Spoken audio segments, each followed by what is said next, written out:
നമുക്ക് ഉറപ്പുണ്ടായിരുന്നു. തരത്തിലുള്ള റിപ്പോർട്ടാണ് വന്നത്.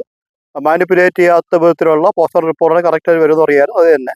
അപ്പോൾ ആദ്യം വന്നത് പിന്നെ ഷുഗർ കംപ്ലൈൻറ്റ് ഉണ്ടായിരുന്നു, പിന്നെ ബ്ലോക്ക് ഉണ്ടായിരുന്നു ഒക്കെ. അപ്പോൾ ദുരൂഹ മരണം എന്ന് പറയുന്നതിനെ സപ്പോർട്ട് ചെയ്യുന്ന വിധത്തിലുള്ള ഒന്നും ഉണ്ടായിട്ടില്ല. അപ്പോൾ ആവശ്യമില്ലാതെ ചില നിക്ഷിപ്ത താല്പര്യമുള്ളവർ ചില പ്രത്യേക ലക്ഷ്യങ്ങൾ വെച്ചുകൊണ്ട് ഉയർത്തിയ ആരോപണം. പക്ഷേ അവരുടെ ഗൂഢലക്ഷ്യം മനസ്സിലാക്കാൻ പോലീസ് ശ്രമിച്ചില്ല എന്ന് പറയുന്നതാണ് ശരി. അവർക്ക് മനസ്സിലാക്കാൻ കഴിയാത്തവരല്ല, മനസ്സിലാക്കാൻ ശ്രമിച്ചില്ല. എങ്കിലും ഈ വിധത്തിൽ ഒരു പോസ്റ്റ്മോർട്ടം ഇതിൻ്റെ ഒന്നും ആവശ്യം തന്നെ വരില്ല. ഇനിയും റിപ്പോർട്ടുകൾ പുറത്ത് വരാനുണ്ടല്ലോ, അപ്പം അതും കൂടെ പുറത്ത് വന്നു കഴിഞ്ഞാലല്ലേ ഇല്ല സ്വാഭാവിക ദുരൂഹ മരണം എന്നുള്ളതൊക്കെ പോയി കഴിഞ്ഞു. ഇനിയുള്ള റിപ്പോർട്ടിൽ അതിനുള്ള പ്രസക്തമുള്ള കാര്യങ്ങളൊന്നും തന്നെ ഇല്ല. പക്ഷേ ഇത് മനസ്സിലാക്കേണ്ട ഒരു കാര്യം എന്ന് പറയുന്നത്, ഇത് ഇവിടെ സംഭവിച്ചു, ഒരിടത്തും ഒരിക്കലും സംഭവിക്കാൻ പാടില്ലാത്തതാണ്, ഭാവി സംഭവിക്കാൻ പാടില്ലാത്ത ഒരു കാര്യമാണ്.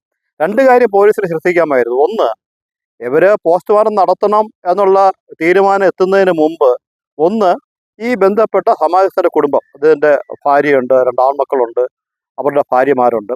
നമുക്കറിയാലോ, ഒരു ക്രിമിനൽ കുറ്റം ചെയ്തു കഴിഞ്ഞാൽ അവർ സ്വയം പോലീസ് യൂണിഫോമിനെ തന്നെ ഭയക്കും, അവർ ശബ്ദം ഇടറും, അവർക്ക് നേരെ ഉത്തരം പറയാൻ കഴിയില്ല, അവരുടെ ശരീരഭാഷ കൊണ്ടൊക്കെ വ്യക്തമാവും. ഇതൊക്കെ മനസ്സിലാക്കാൻ ത്രാണിയുള്ള പോലീസാണ് ഇവിടെയുള്ളത്. പക്ഷേ ആ ഓപ്ഷൻ അത് അവർ ശ്രമിച്ചില്ല. പിന്നെ ഉള്ളതെന്ന് പറഞ്ഞാൽ, ഈ മാസ് പെറ്റീഷൻ കൊടുത്ത ആരാണ്, അവരുടെ ഉദ്ദേശം എന്താണ്, ആ ഉദ്ദേശം മനസ്സിലാക്കിയിരുന്നെങ്കിലും ഈ വിധത്തിൽ വേണ്ടി വരില്ലായിരുന്നു.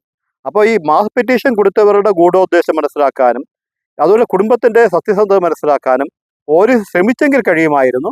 ശ്രമിക്കാത്തത് കൊണ്ടാണ് ഈ തരത്തിലുള്ള ഒരു പോസ്റ്റ്മോർട്ടം ബാക്കി വന്നത്. പക്ഷേ ഇത് മനസ്സിലാക്കേണ്ട കാര്യം, വിശദീകരിക്കേണ്ട കാര്യമാണ്. ഞാൻ കൂടുതൽ വിശദീകരിക്കുന്നില്ല. ഈ ഡെഡ് ബോഡി ജീവസമാധി തമ്മിൽ വ്യത്യാസമുണ്ട്. ജീവസമാധി എന്ന് പറയുമ്പോൾ ജീവൻ അകത്തുറയുന്നതാണ് ജീവസമാധി. ആ ബോഡിയെ സംബന്ധിച്ച് അതാണ്